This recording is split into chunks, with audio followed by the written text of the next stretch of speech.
Muchas gracias a todos. Buenas tardes. Gracias a la Casa de América por acoger otra edición de Escribo, que es un ciclo particularmente interesante para quienes somos autores y lectores aquí en Madrid, en la medida en que, digamos, no tiene como finalidad única vender la nueva obra de un autor, cosa que desde luego está implícita en ello, sino más bien, digamos, discutir acerca de su forma de escribir y el modo en que enfoca la literatura. Como veo que hay algunas caras conocidas aquí, haremos una conversación muy informal. Veo, si no me equivoco, a escritores, hay periodistas, hay traductores, por lo que tengo entendido, hay editores también, varios, algunos muy buenos. Veo también 6 jugadores de la plantilla de Rayo Vallecano en el fondo, un antiguo paseador de perros y a 3 de las 5 integrantes del grupo peruano Las Malteadas de la Cumbia, que están por allí. Sí, bueno, autoras del éxito El Pichito, que por su valor... El Pichito se me perdió, perdón. Sí, exacto. Bueno, a veces se encuentra. Por el valor poético del texto, y siendo esto una casa tan vinculada con la poesía, no puedo evitar recitar un fragmento, si me permites. No, adelante, por favor. Dice algo así como, y creo que tiene mucho que ver con tu libro, ¿qué tendrá el pichito que a los hombres los vuelve loquitos? A veces pelado, a veces peludito. O ¿qué tendrá el pichito? O ¿qué tendrá el pichito?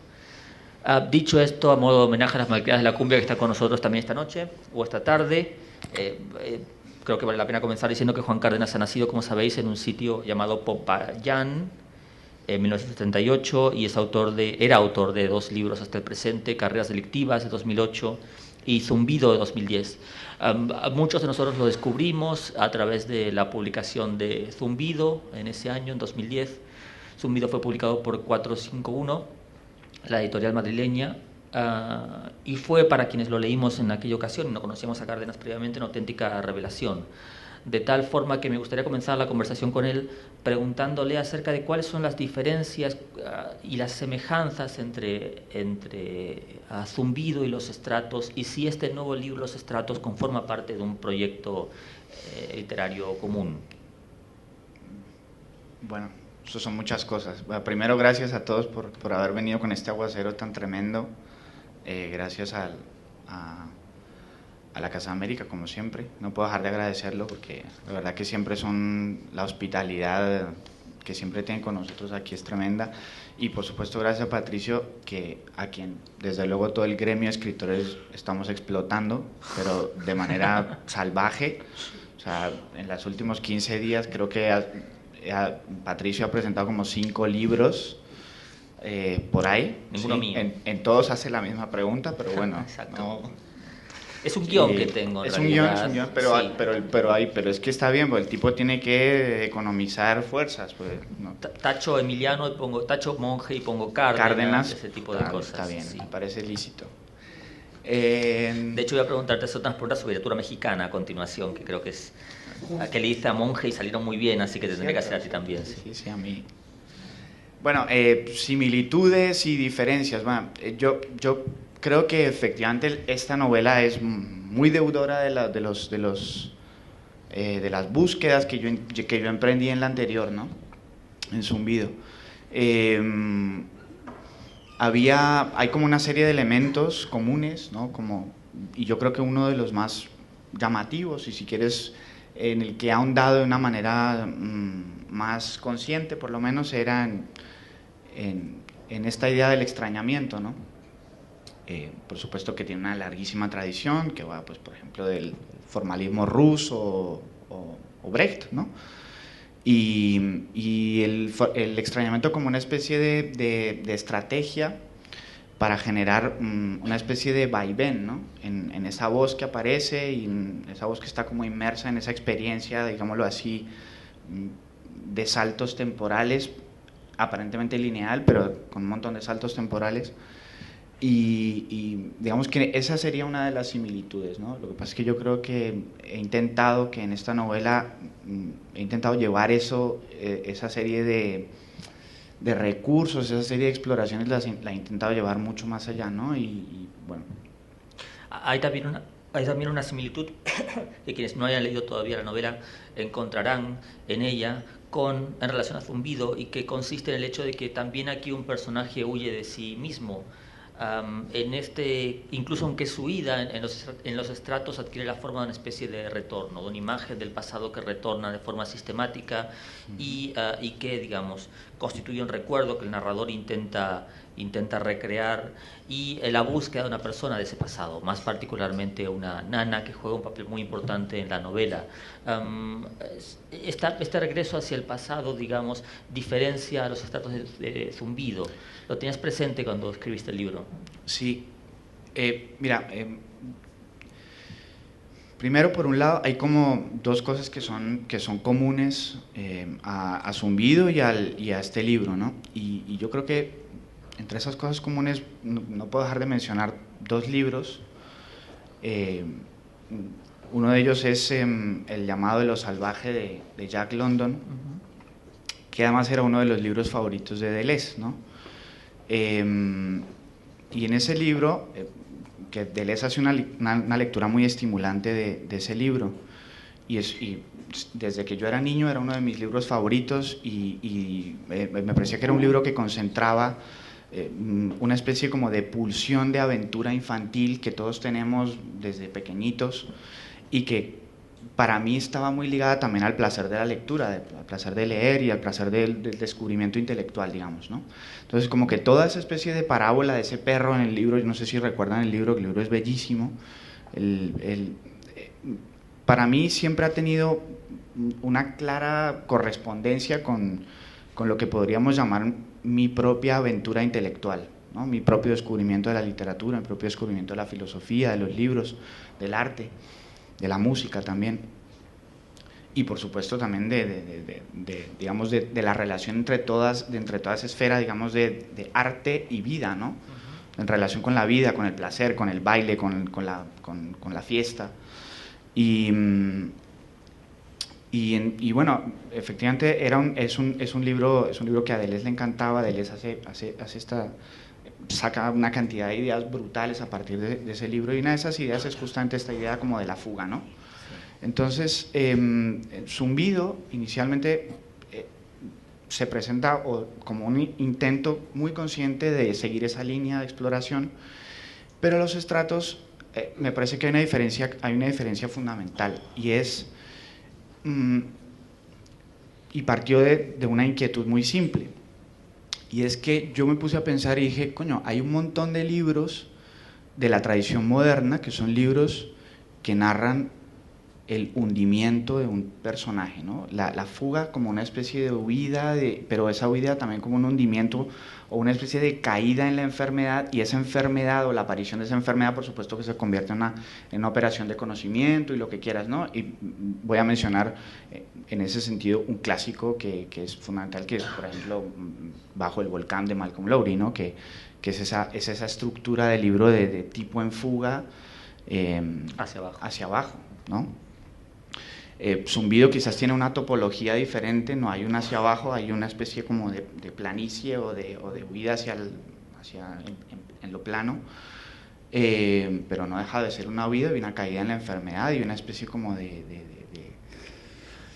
no dejaba de haber una especie de incomodidad de mi parte con la manera, digamos, con la ética que estaba de fondo gravitando en todo el libro. Entonces yo me puse a pensar y dije, ¿por qué hay tantos libros sobre gente que se va al carajo y no hay libros sobre gente que se sana, ¿no? Porque no hay libros que cuenten un proceso de curación, un proceso de sanación. Entonces me puse a darle vueltas a toda esta idea de la sanación, y bueno, me acordé de una anécdota que me había contado mi padrino Álvaro Velasco, que durante mucho tiempo tuvo muchísimos problemas mentales muy graves.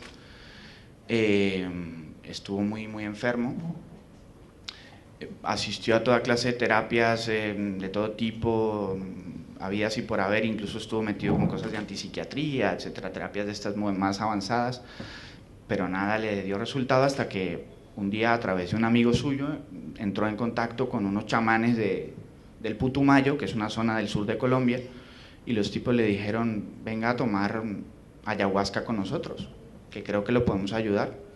Y él, como ya había probado todo, dijo, bueno, pues qué carajo, voy a ver qué me dicen, ¿no? Y entonces ahí comenzó una especie de tarea, ¿no?, de él, de descubrimiento de esa sustancia, de conocimiento de la sustancia, y por supuesto que eso está ligado, y justamente y una tarea intelectual también, porque la cantidad de conocimiento que hay asociada a ese conocimiento botánico, conocimiento de neurociencia, conocimiento, es decir, y él empezó a convertirse en una especie de gran experto en el tema de la ingesta de ayahuasca. Claro, yo por un lado tenía como cierto escepticismo contra este tema de los psicotrópicos, porque también está toda esta parte recreativa y un poco frívola, ¿no?, de yo me voy al chamán indio y me tomo, que sé, ¿no?, esa cosa sale hasta en la película de los Doors de Oliver Stone, ¿no?, como el tipo que se vaya a tomar peyote y esa vaina. Entonces tenía como una distancia, una idea de rechazo un poco hacia esa idea, pero claro, después de haber oído la anécdota de mi padrino, empecé a pensarlo de otra manera. Esto me lo contó mi padrino hace ya unos cuantos años, en uno de los viajes largos que hice a Colombia, como de 3 meses. Y entonces decidí yo también ir a probar, ¿no?, y ir a ver qué pasaba con todo este tema. Y pues no solamente probé, sino que empecé a interesarme por toda digamos, la bibliografía y todo lo que había, digamos, la parte seria del asunto, ¿no? Y entonces empecé a pensar, y me contaron anécdotas impresionantes, ¿no? Por ejemplo, una anécdota que yo cuento un montón cuando hablo de estas cosas, pero que me parece impresionante, es justamente esta, y es la de que estos tipos, los chamanes estos del Putumayo, realmente funcionan como detectives. O sea, realmente. O sea, los tipos toman la sustancia, ellos le dan la sustancia al paciente, y hay todo un proceso, digamos, de seguimiento del trance del paciente o digamos, de toda la borrachera nocturna que dura como 10, 12 horas. Y después de ese seguimiento viene toda una parte de relato, ¿no? Entonces la persona que vio, ¿no? Entonces después de ese proceso de contarle al tipo que viste, él hace una especie de lectura y, bueno, y los resultados de la lectura eran muy impresionantes, ¿no? Era como... Entonces había toda una especie y se reunían entre ellos, discutían entre los chamanes, decían, bueno, pero yo creo que esto significa esto, yo creo que esto otro tal. O sea, había como toda una especie de ejercicio, de técnica, de lectura, casi como un psicoanálisis muy raro en todo esto. Y entonces me pareció interesante, digamos, de toda esta experiencia sale la figura del detective chamán que sale en la novela, ¿no? Tienes que aclarar que en la novela tiene su culminación en un momento en el cual el personaje, el narrador, tiene la oportunidad de acceder a una experiencia similar con un chamán detective, digamos, muy, muy singular, y que es uno de los grandes personajes del libro, en mi opinión, que, digamos, abre la puerta de lo que podríamos llamar la sanación al personaje de la novela. Entonces tú ves al personaje salvándose hacia el final. Mira, es que eso es justamente lo que me interesaba a mí, digamos, poner en cuestión, ¿no? Toda la idea de salud que se maneja, ¿no? Porque la idea de salud que sale de esta experiencia de sanación no es una idea de salud como negación de la enfermedad simplemente, no es una idea de salud, digámoslo así, como antiséptica, ¿no? No es esta cosa de matamos la enfermedad, la aniquilamos, ¿no? Sino que es una idea de salud un poco problemática, es más bien una salud como negociación, ¿no? Que es una idea de salud difícil porque es un trabajo constante además, y entonces pues esto por supuesto tiene que ver con todas las dimensiones que se están juntando al mismo, bueno, con todos los estratos justamente que se están juntando en el libro todo el rato, ¿no? Sí. Iba a preguntarte respecto a esto justamente. El libro se llama Los Estratos y parece funcionar o hace referencia al resultado de la sedimentación de ciertas cosas. Pienso, por ejemplo, en residuos, en piedras, en la obra de arte conceptual de uno de los que aparece en el libro, y que me parece que es un fragmento maravilloso, la acumulación de lluvia, de historias, de sueños, de desapariciones, y me preguntaba si el proceso de escritura también fue acumulativo o fue lineal, a pesar de la impresión que puede provocar en ciertos lectores. No, fue acumulativo y fue rápido, pero fue acumulativo. Yo generalmente escribo rápido, pienso mucho tiempo los libros, pero los escribo muy rápido. Y y no sé, lo habré escrito en total en unos 3 meses o así, o 2 meses y medio, una cosa así. Entonces, realmente también venía como de una acumulación de materiales, porque de hecho, no sé si recuerdas que hay una parte en la que sale un periódico. Exacto. Y todo esto. Hay una parte, lo cuento porque yo no creo que los libros se arruinen cuando uno cuenta detalles de la trama, no creo que eso pase. No, mientras no cuentes que muere al final. Claro, cuando sale el dragón, claro. Sí, exacto. Sí, no se arruina. Esa parte no se puede contar. Ya.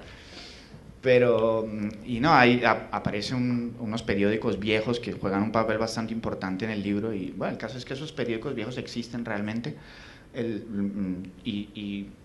digamos, llegaron a mis manos de una forma bastante parecida a la que transcurre en el libro, justamente por un tocador viejo en la parte de atrás, desmontaron el espejo y salieron esos periódicos antiquísimos, bueno, antiguos, son periódicos de los años 30, publicados en Cali en los años 30, unos periódicos que ya no existen además, y entonces, digamos, me pareció increíble todo el lenguaje que había en esos periódicos, ¿no? Como la formalidad que había en el lenguaje, a la hora, y sobre todo a la hora de tocar temas políticos, entonces me pareció interesante ir agarrando todo ese material e irlo directamente poniendo sobre el libro, ¿no? O sea, ese material está puesto de manera literal, yo no hice nada, está todo puesto. Pero a su vez está integrado en un discurso que es muy misterioso para el lector, o al menos lo fue para mí durante largo tiempo, durante la lectura, que es el de una voz que parece surgir del sueño o del entresueño y que contrasta con la voz del narrador. Ambas voces, sin embargo, parecen estar muy, muy elaboradas. Me preguntaba cómo fue el hallazgo de esa voz. ¿Requirió mucho esfuerzo, mucha tarea de investigación? ¿Tiraste de memoria? Si no me equivoco, una de las voces es la de un negro. Sí, de hecho, lo que hice... Hay como varias fuentes, de hecho. O sea, te refieres a los textos estos que están metidos entre los capítulos, ¿no? Como entre ahí como unos... Verá que al final de cada una de las secciones del libro aparecen unos textos, si no me equivoco, en cursiva, sí, los cuales están a menudo caracterizados con negritas un poco aparentemente azarosas, y que no corresponden a la voz del narrador. Volviendo al proceso de acumulación, ¿fue algo que escribiste antes, después de la escritura del libro? Que tenías como una voz diferente. No, es que, digamos, hasta que di con el tono pasó mucho tiempo. Y hubo muchos ensayos, muchas tentativas que no conducían a ninguna parte. Lo que pasa es que también en la búsqueda de material, la búsqueda de acumulación de material, también pasó que entre ese material había cosas muy heterogéneas, ¿no? Y también, que era también parte de la idea, que por eso la cita de Horacio al principio, ¿no? Que es esta cosa como de la yuxtaposición un poco monstruosa, ¿no? Que va creando como el monstruo, y que justamente es lo que finalmente da origen a todo esto, ¿no? Al rococó y al arte grotesco, etc. Pero justamente, digamos, había por un lado como material que yo había sacado y que yo me puse a transcribir de manera literal, como yo recordaba que hablaban los negros en el norte del Cauca, o en la costa pacífica colombiana, ¿no? Que hablan un poco como yo lo he transcrito, ¿no? Entonces empecé a recordar también historias y cosas, y entonces yo empecé a hacer ese juego de transcripción, pero luego estaba todo el otro material, que era el material, digamos, del periódico. Ahí como en ese material del periódico había mucha publicidad, ¿no? O sea, como se vende ortofónica Edison, informes en no sé qué, cosas así como tome Coca-Cola, no sé qué, o écheme Big Vaporub. Exacto. Ese tipo de cosas. Entonces, finalmente lo que decidí hacer fue una cosa muy sencilla, y es hacer la técnica esta del cut-up borrousiano. Transcribí todos los textos, empecé a cortarlos en pedazos y empecé a juntarlos, hice muchos cut-ups, y finalmente los que quedan entre cada capítulo son los que más me pareció que cumplían la función que tenían que cumplir allí, ¿no? Sí. Eres también un traductor regular, en el sentido de que traduces habitualmente, lo cual es en sustancia un ejercicio de ventriloquía, ¿no? ¿Te ayudó en la escritura de este libro? ¿Podemos decir de forma general que es útil traducir para escribir? ¿Lo es para ti? Sí, claro. Para mí es súper importante, pero muy, muy importante. De hecho, justamente una de las cosas que más agradezco, no solamente tener a Julián como editor, sino justamente como la oportunidad que me han dado en Periférica de poder traducir cosas buenísimas. O sea, como Y ese es un trabajo que yo creo que también, quizás no se note tanto, pero ha sido fundamental en la escritura de este libro. O sea, hay un montón de textos que he podido traducir gracias a Paca y a Julián que han sido claves, ¿no? Sí. La novela, Los estratos, transcurre en sitios, en principio, bastante singulares en el marco de la narrativa latinoamericana que se escribe en estos días. Pienso, por ejemplo, en vertederos, antiguos cementerios, hay parques industriales, centros comerciales, aparcamientos, hoteles por horas, y algo llamado San Andresitos, de lo que no tengo la más mínima idea. Y quizás puedas explicarnos sí, después. Sin embargo, esto establece una relación muy interesante con la narrativa latinoamericana contemporánea, en el sentido de que, por una parte, digamos, se trata de sitios que no son utilizados habitualmente en la narrativa en español. Por otra parte, parece haber en los estratos también una referencia más o menos implícita a cierto tipo de realismo mágico, que es puramente botánica llegado a este punto. Creo que lo único que queda de realismo mágico en la obra de autores como tú es la enumeración completamente desesperante para quienes no pertenecemos al territorio del que venís vosotros, de plantas de las que no sabemos absolutamente nada. Pero a su vez tampoco Los estratos es una novela que, digamos, adhiera a cierta tendencia mayoritaria también en América Latina, que pretende narrar la América Latina como una especie de acumulación de McDonald's y sitios que señalarían una especie de convertir a América Latina en una especie de periferia de Miami, ¿no? Y quería preguntarte acerca de los vínculos con esas dos tendencias que tienes y que aparecen en el libro. Está bien, porque yo creo San Andresito también. Sí, bueno, primero voy a explicar qué son San Andresitos. Los San Andresitos San Andrés es una isla en el Caribe colombiano que no pagan impuestos por importaciones. Entonces ahí llegan un montón de electrodomésticos y no sé qué. Entonces en toda Colombia hay un montón de sitios que son como medio ilegales o no ilegales, que son unos edificios enormes donde puedes comprar electrodomésticos y cosas de estas sin pagar impuestos. Entonces, como la isla se llama así, entonces ahí también se llaman San Andresitos, ¿no? Pero vamos, no los hay en Venezuela, pero le pregunté a mi esposa y no. Y no hay, ¿no? Seguramente se llaman de otra manera. Ahora mismo no me acuerdo del nombre. Chavitos o algo por el estilo. No me acuerdo. Seguro se llaman de otra manera. Maicaitos. Y bueno, está buena la pregunta, está buenísima porque, digamos, yo creo que en todo este tema de los espacios de la novela, se juega también buena parte de la política de la novela, ¿no? Porque esa elección de espacios justamente implica implica ponerse a discutir con unas tradiciones.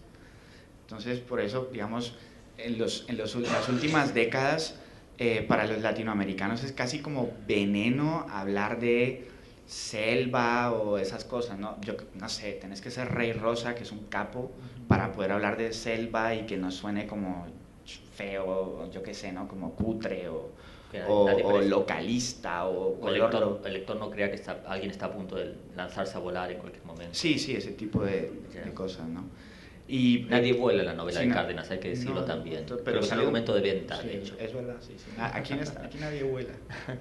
Aquí no hay nadie con cola de cerdo. La primera novela latinoamericana en años en la que nadie vuela. Dándole ideas a la gente de periférica. Es cierto, sí. El blurb era perfecto. Y está bueno porque, digamos, mi idea era creo que asumir con valentía el diálogo con esas tradiciones. Incluso con la tradición con las tradiciones, digamos, más denostadas, como el naturalismo, telurismo, toda esta cosa del paisaje americano, que está todo como tan revisado, ¿no? Pero digamos que esa revisión que yo intento hacer, o ese enfrentamiento que yo pretendo hacer con esa tradición, tiene un contrapunto que es el que bien mencionas, que es el de estos espacios como industriales o de ciudad un poco como chatarra, o ciudad periférica de esta destruida, lo cual, digamos, te da una idea de una modernidad muy extraña que es la que ha tenido en nuestros países, la que ha tenido lugar en nuestros países, y el enfrentamiento, digamos, cómo se roza o cómo se frota o cómo cuáles son los nexos entre esos espacios urbanos y los otros espacios, digamos, los ríos, las selvas, que esos lugares todavía están allí, ¿no? Que es una cosa increíble que bueno, pasa hasta Buenos Aires, pasa de una manera impresionante, ¿no? Cuando uno baja por el delta del Paraná hacia el Tigre, que de repente estás como en Buenos Aires y un ratito después estás en una cosa muy extraña ahí con medio de, ¿no?, los brazos sí. Y bueno, y que por supuesto es escenario de grandes novelas, ¿no? Unas de Haroldo Conti o de... Bueno, a lo que voy es a que había un intento de decir, bueno, vamos a enfrentarnos a esta tradición, y de hecho por eso la mención de La Vorágine, ¿no? Que está todo el rato allí en el fondo como un libro con el que estoy dialogando. Y porque me interesa, hay una idea que me interesa mucho, y es la idea de cómo es el propio capitalismo el que ha creado la distinción entre civilización y barbarie, ¿no? Como toda esa ficción que se ha creado entre civilización y barbarie, pero como obra realmente del capital, no como una especie de problema intrínseco de nuestra cultura, sino que es realmente obra de una cosa mucho más grande y compleja, que es el capitalismo y la relación del capitalismo digamos, con los espacios naturales, ¿no? Entonces, como que todo ese tipo de ideas y esas cosas están muy en juego a la hora de por qué la novela transcurre en esos lugares, ¿no? Y sin ningún problema creo que había o sea, yo tenía una intención clara de hacerle frente a esas tradiciones, ¿no? Sí. Y en cuanto a la tradición que pretende mostrar, la pequeña tradición más contemporánea, más reciente aún que el boom que pretende mostrar América Latina como una especie de sitio esplendoroso y muy tecnologizado, también parece haber un rechazo a ello, ¿no?, en la novela, ¿o me equivoco? Sí, más que nada porque me parece como un gesto aspiracional, ¿no? Esta cosa, esto que tú bien dices de esta generación Macondo y esta gente que digamos como una reacción natural a toda la ficción que se había creado antes de lo que era América Latina, intentan por reacción puramente decir, no, aquí lo que hay es McDonald's, aquí lo que hay es, bueno, esto, ¿no?, el suburbio cutre de Miami o algo así, ¿no? Pero al mismo tiempo no deja de ser un gesto aspiracional, y nunca cuestionan el punto de vista desde el cual se genera esa percepción, ¿no? O son realmente muy contados los casos en los que se da un cuestionamiento a fondo de ese punto de vista. Entonces, ambas son visiones de clase, por otra sí, parte, sí, claro. ¿no preocupa la pérdida de vínculos con la lengua de origen? No me preocupa. No es que me preocupe, me parece que, mira, el lenguaje literario siempre es un lenguaje construido, siempre. Entonces esa cosa de creer que uno, por estar inmerso en una determinada comunidad lingüística, entonces dices como, no, voy a perder esto. No, de hecho me lo decía hace poco un amigo escritor argentino, un amigo común, me lo decía me lo decía hace unos meses en Buenos Aires, me decía, pero vos cómo haces si vivís allá, pero tus libros transcurren en Colombia, es como seguro, o sea, como que seguro que eso es bullshit, porque no como que claro, no estás ahí, viste, él presume muy de cosa de barrio, viste, che, boludo, no sé qué, y entonces, bueno, realmente siempre el lenguaje literario está construido, siempre hay, y en ese sentido la traducción también ha sido clave, porque en la traducción siempre hay un juego de hecho, yo las traducciones que hago aquí las hago en español de España, ¿no?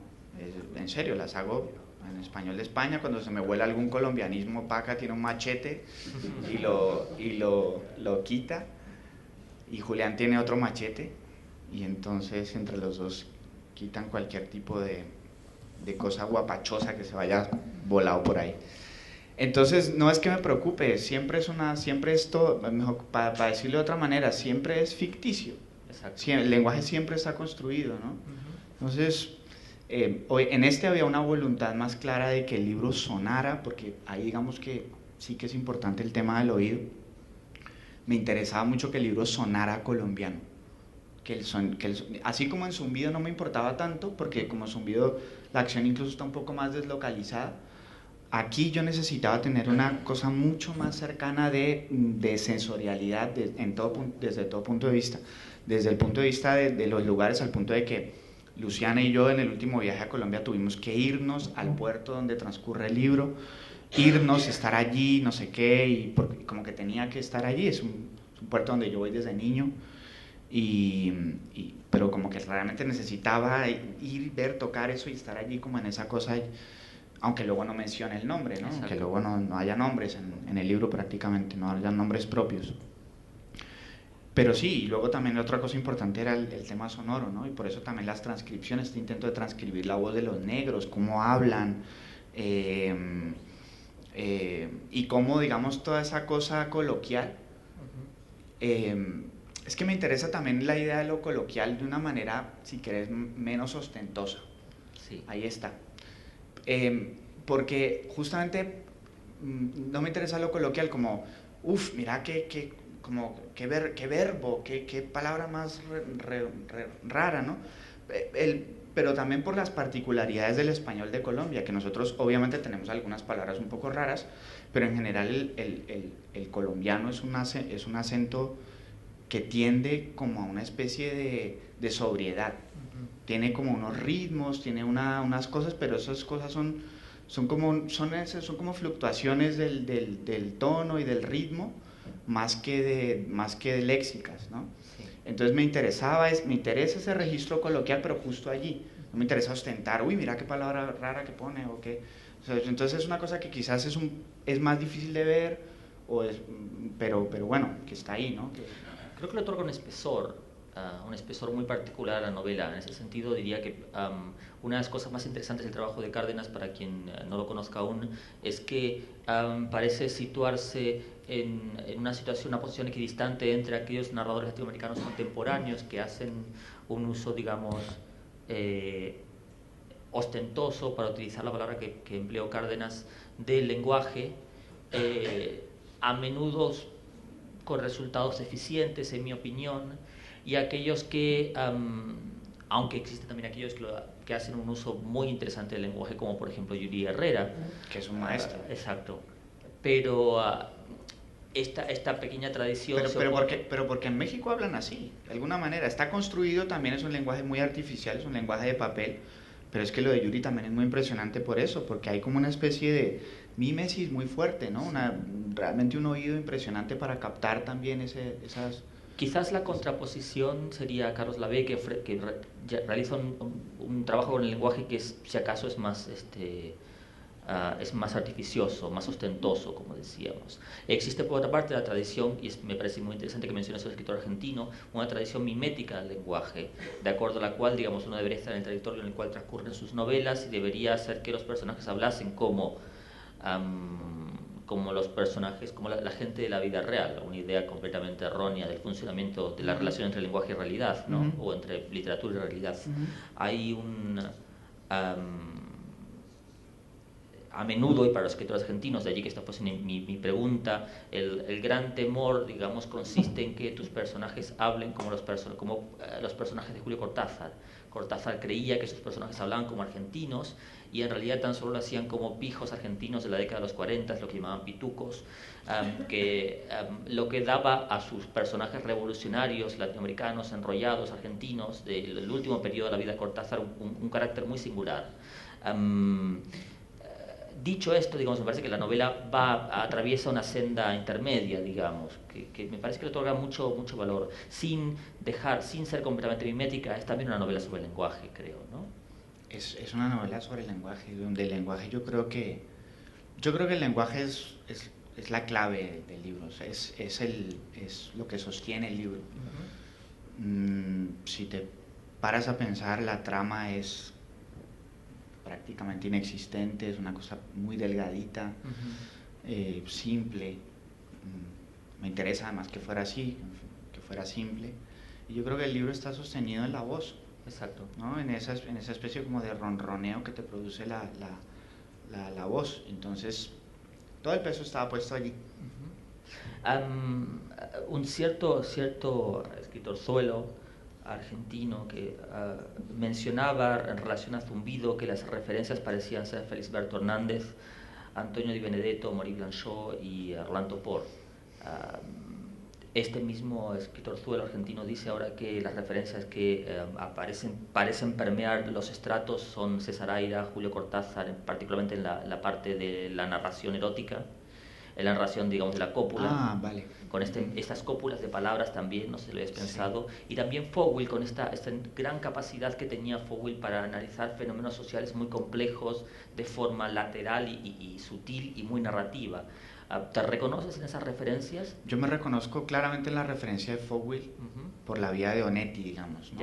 Como esa manera eso es consciente, digamos, y Di Benedetto también, ¿no? Me parece que son tres buenos ejemplos, sobre todo por el acercamiento que hay a esto, ¿no? Digamos, un fenómeno social o un fenómeno social complejo, de alguna manera consigues mediante que si quieres es una cosa que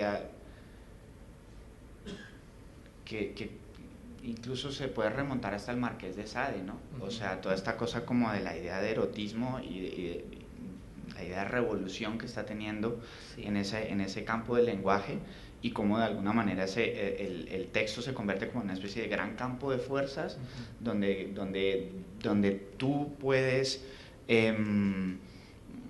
acercarte a un fenómeno social y empezar a verlo desde un montón de ángulos, ¿no? O sea, entonces es como esa especie de múltiple punto de vista que te logra que logras solamente así mediante esa especie de acercamiento.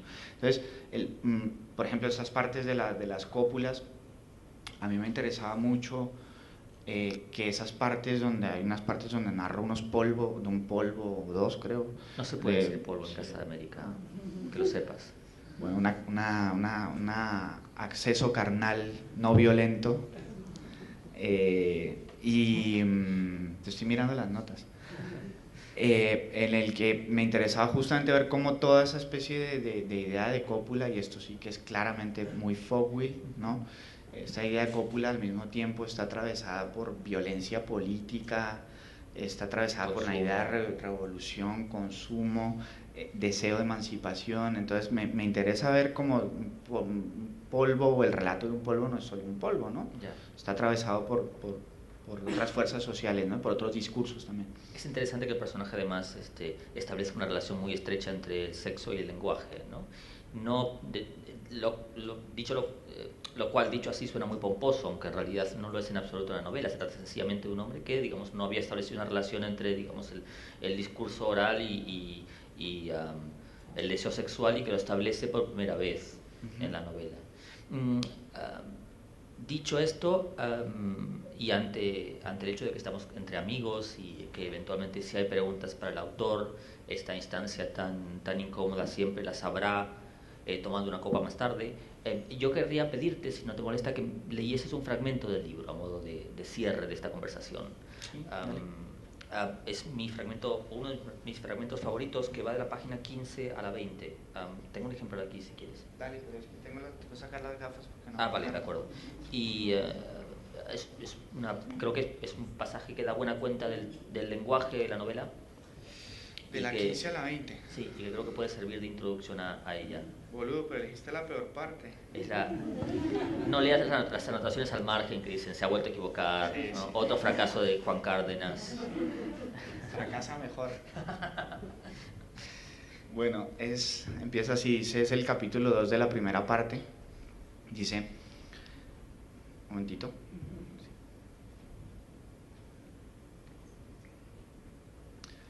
Son más de las 12 y no puedo dormir.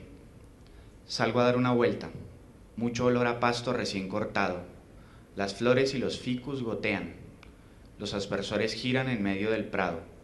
El brillo de las farolas es endeble en comparación con el zumbido que producen. Incluso se pueden ver algunos luceros en el cielo. Pagamos un recibo mensual para que las cosas estén ambientadas así. Al final de la calle adoquinada que discurre frente a la hilera de casas empieza un senderito de grava roja. El senderito serpentea y se pierde en una zona verde con árboles. Alguien ha apedreado varios faroles. Eso hace que haya algunos puntos muy oscuros y otros que verdean nerviosamente debajo de la luz. El frescor de los aspersores disimula bien el calor. Es muy agradable caminar por el senderito, sintiendo cómo la brisa de los aspersores llena el aire con el perfume de los árboles y la tierra húmeda. Cantan 1000 voces de ranitas. Casi al final, a un costado del sendero, hay una barrera de cipreses adultos que fueron trasplantados de un cementerio demolido hace un par de años. La empresa que se encargó de la demolición es la misma que construyó este complejo residencial, y alguien tuvo la feliz idea de traer los cipreses. Por fin, el senderito se interrumpe en unos arbustos que llegan a la altura del pecho. Detrás de los arbustos está la reja de seguridad, y detrás de la reja de seguridad una calle en la que no suele haber nadie ni de día ni de noche. Enfrente siguen las ruinas de la antigua Normal de Varones que, según entiendo, era un colegio donde la gente estudiaba para convertirse en profesor de escuela. El edificio es enorme, de 3 pisos, con las paredes descascaradas y verdosas por la humedad. Las enredaderas han tenido tiempo suficiente para invadir casi toda la reja de la fachada. También hay muchos vidrios rotos, un frondoso árbol de mangos y una valla que anuncia la pronta construcción de otra unidad residencial. De regreso por el senderito, justo detrás de los cipreses, veo el techo de la casa modelo. La casa modelo se construyó para promocionar el proyecto de urbanización entre los compradores. De hecho, al principio solo estaba la casa modelo en medio de un potrero vacío, algo de maquinaria pesada y un puñado de obreros. Los compradores venían y les mostraban la casa modelo para que se hicieran una idea cabal de lo que estaban comprando. Después de terminar el proyecto, en lugar de demolerla, los arquitectos, siempre ocurrentes, resolvieron dejarla en la zona verde, medio escondida entre los árboles. Desde hace un par de semanas el insomnio me arrastra hasta aquí. Me adentro en el bosque, pasé un rato entre los cipreses, remoloneo mucho por los alrededores, pero siempre acabo entrando a la casa. Camino por las piezas vacías, me siento en el suelo de la sala. También entro a la pieza de la empleada del servicio, cosa que nunca hago en nuestra casa. Es una pieza enana, demasiado enana, donde apenas hay sitio para la cama, un armarito y la televisión de 14 pulgadas. Asfixiante, incluso estando vacía. Camino por el piso de arriba. Entro a la pieza pequeña, la de los hijos que no he tenido, y miro por la ventana hacia los árboles donde hay zonas de luz y de oscuridad. Voy a la pieza en la que dormimos mi mujer y yo, me vuelvo a sentar en el suelo y enciendo un cigarrillo. A medida que echo las volutas al aire muerto de la pieza, con la mirada perdida en el trozo de cielo que alcanzo a atisbar desde aquí abajo, vuelvo a tener el regusto impreciso de aquel recuerdo infantil. Una bahía sucia, un puerto. Y esta vez, con cierta desilusión, me doy cuenta de que la urgencia por recordar me lleva a añadir detalles inventados. Un pelícano que se zambulle, la estela de espuma que por unos instantes agrupa los detritos, una ceiba donde descansan las garzas blancas. Las volutas ascienden en espiral antes de disiparse. Una estrella brilla en mi pedazo de cielo y por la pared camina una lagartija muy pequeña. Se queda quieta, camina, se queda quieta. Vuelvo por el senderito, rodeo la hilera de casas y me interno en la plazoleta de la piscina con la intención de entrar por la puerta corrediza de la parte trasera. Como hace calor, me desabrocho un par de botones de la camisa. En esas, salido de la nada, aparece un vigilante. Mi gesto de sorpresa es evidente. El vigilante es nuevo, no debe llevar más de 2 semanas en el trabajo. Me saluda sin disimular que le extraña verme allí. La situación exige un acto de normalización. Hace un calor infernal, digo. Es un muchacho negro y bajito, con seguridad un descendiente de las nobles tribus pigmeas, pero él no lo sabe y sus movimientos emiten señales de incomodidad y desprecio hacia su propio cuerpo. Sí, hace calor, dice, y saca a relucir la dentadura. Pailas, dice, así habla, pailas. Luego me pregunta si estoy preocupado por algo. Niego con la cabeza. Después de un largo silencio incómodo, confiesa que no dormía cuando tenía muchas deudas y que como estaba tan preocupado tuvo que hacer cosas horribles para poder pagar la plata que debía. Coge confianza, quiere hablar. Y lo peor es que después de hacer todo eso, dice, nunca recuperé el sueño. Me quedó un cansancio muy maluco metido por dentro. Un cansancio que no se me quita nunca. Así vivo, dice, pailas. ¿Y usted tiene deudas? No, no tengo deudas. Pues no se endeude, sigue él. No se vaya a ver en lo que me tocó a mí. Eso no se lo deseo a nadie porque entonces ahí sí es cierto que se le desbarranca la vida. Me quedo esperando a que me ofrezca alcohol. Los vigilantes de la unidad tienen fama de borrachos, pero el tipo no me ofrece nada, se recuesta contra una reja y mira hacia la piscina con aire soñador y pícaro. Qué bonita el agua, dice recibiendo uno de los cigarrillos que le ofrezco. Le juro que con este calor me metería a bañarme. Me metería así nomás como Dios me trajo al mundo. Nos quedamos callados fumando y mirando el agua inmóvil de un azul resplandeciente. No, pero invitaría a una amiguita, dice, y me bañaría con ella. Ahora se le sale una carcajada, quizá demasiado estridente para esa hora. Quizá el vecino de esta casa se habrá despertado y se estará haciendo preguntas. Si alguien se asomara por la ventana ahora y me viera charlando con el vigilante, pensaría que nos estamos emborrachando juntos. Un propietario y el vigilante, un cuadro siniestro que a mí me divierte. Una chimba de piscina, dice. Lástima que nosotros no podamos usarla. ¿Se imagina? Pero imagínese que yo vengo una noche bien tarde como a esta hora, vengo con una peladita, claro, y le digo, mami, vamos a bañarnos aquí bien bacano. Nos quitamos la ropa y nos metemos al agua, ¿se imagina? Aparte las hembras en piscina y de noche se ven todavía más bonitas. ¿Usted ha visto cómo se ven? Nadando por la noche, con esa luz submarina y el agua toda azulita, ¿se imagina? Entonces sonrío y le contesto que si hiciera algo así vendría otro vigilante y lo sacaría a tiros de la piscina. ¿A mí? Contesta chispado. No, yo no me dejo, dice. ¿Usted qué cree? Yo traigo mi fierrito también y si quieren bala yo les doy. Vuelve a reírse, la misma carcajada estridente. Alguien por fin se asoma a la ventana de la casa.